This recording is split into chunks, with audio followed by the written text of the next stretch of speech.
میں نے حاجی صاحب سے یہ بات سنی، جب کبھی گشت پہ نکلو، گشت پر نکلتے ہوئے یہ دعا اپنی دعائیں کرو اللہ سے، وہ دعا اللہ پاک ایسے نہیں ہو سکتا کہ وہ رائے گاں جائے. کیوں؟ گشت پہ نکل رہے ہیں، گشت پہ جاتے ہوئے جو کام انبیاء کیا کرتے تھے. آج کے دور میں کہاں، آج کے دور میں تو انبیاء نہیں ہیں، لیکن آج کے دور میں یہ اونچا کام اللہ رب العزت نے اس امت کو تمغہ امتیاز کے درجے میں دے دیا ہے. اس امت کا ہر بچہ دین کا داعی ہے، بچہ دین کا داعی ہے. آپ بھول گئے وہ قصہ حسنین کا، رضوان اللہ علیہم اجمعین کا قصہ آپ بھول گئے کہ وہ ایک صحابی کو دیکھا کہ غلط وضو کر رہے ہیں، بڑی عمر کے تھے، اللہ کے نبی صلی اللہ علیہ وسلم کے ساتھیوں میں سے تھے. تو اب آئے دونوں، اب دعوت دیکھو کیسی ہے، یہ کیسی دعوت چل رہی ہے، واہ سبحان اللہ، کیا دعوت چل رہی ہے.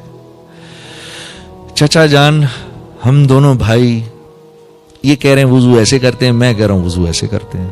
آپ ذرا دیکھ لیں، ہم دونوں وضو کرتے ہیں، وضو کیسے کرتے ہیں، کون صحیح کر رہا ہے. اب ان دونوں کے سامنے، ان بزرگ کے سامنے یہ دونوں وضو فرما رہے ہیں، تو بزرگ کو احساس ہوا کہ غلطی میری ہے، ان بچوں کی نہیں ہے. تو پیچھے سے آ کے دونوں کو اٹھا لیا، پیار کیا اور کہا تم ہی اس لائق تھے کہ نبوت کے خاندان میں پیدا ہوتے، غلطی تمہاری نہیں، غلطی تو میری تھی، اور کس خوبصورتی سے میری اصلاح کی ہے.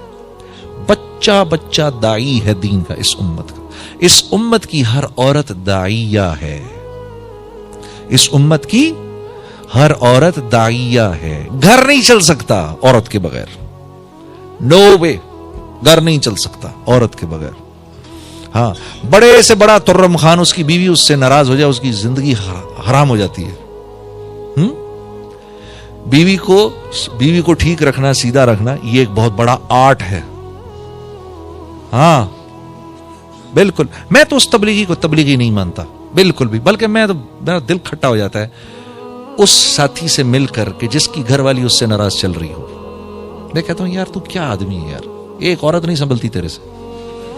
ہاں کیوں، تو سارے عالم کا تو کیا کرے گا، تو کیا کرنے نکل رہا ہے باہر.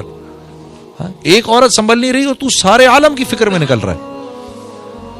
ہاں، تو گھر چلتا ہے عورت کے ہونے سے، گھر چلتا ہے عورت کے ہونے سے. ہاں، سب سے بڑا، میں کہتا ہوں سب سے بااخلاق، اللہ کے نبی کیا فرما رہے ہیں، سب سے بڑا بااخلاق وہ ہے کہ جس کے گھر والے اس سے خوش ہیں. سبحان اللہ.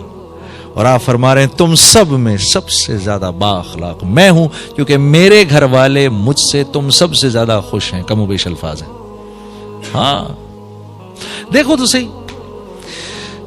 کسی نے پوچھا حضرت ہند بن ابی حالہ سے، یہ حضرت حسن اور حسین کے ماموں ہیں، ان سے پوچھا رسول اللہ صلی اللہ علیہ وسلم کیسے تھے، تو فرمایا ایک غم کی حالت میں بیٹھے رہتے تھے مسجد کے اندر، ایک غم کی حالت میں بیٹھے رہتے تھے مسجد میں. ہاں، یہی سوال کسی نے اما عائشہ سے بھی کر لیا، کیسے تھے، فرمایا ہر وقت ہنستے رہتے تھے، مسکراتے رہتے تھے، ہم سے مذاق کرتے رہتے تھے. ہاں، گھر کے کام کر دیا کرتے تھے. واہ واہ سبحان اللہ. ہم میں سے کون چاہتا ہے، ہم میں سے کوئی بھی نہیں چاہتا کہ گھر والی کے قصے ہمارے، میرے اور میری گھر والی کے قصے لوگوں کو پتا چلیں، کوئی نہیں چاہتا. لیکن میرے رب نے ہمارے نبی کی خانگی زندگی کو بھی چھپا کے نہیں رکھا، بلکہ ہم تک پہنچا دیا، 9 کے 9 گھروں کی زندگی کو پہنچا دیا ہم تک. ہاں، سب سے پہلا کام کرو بھائی، سب سے پہلا کام کرو، اپنی بیوی کے چہرے پہ مسکراہٹ بکھیرو.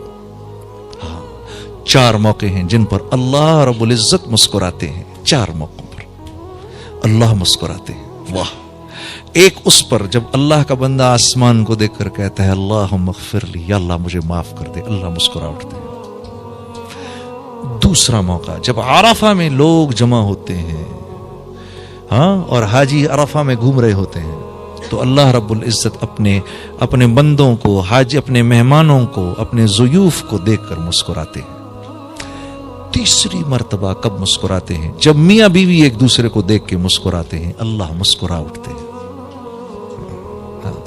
چوتھی مرتبہ جب بیوی شوہر کے چہرے پر چھینٹا مارے، اور شوہر بیوی کے چہرے پر چھینٹا مار کر اس کو تہجد کے لیے اٹھائے، بوتل نہیں اونڈیلنی، ہاں، چھینٹا مارنا ہے. ہاں، چینٹا مار کے اٹھائے، اس پر اللہ مسکرا اٹھتے۔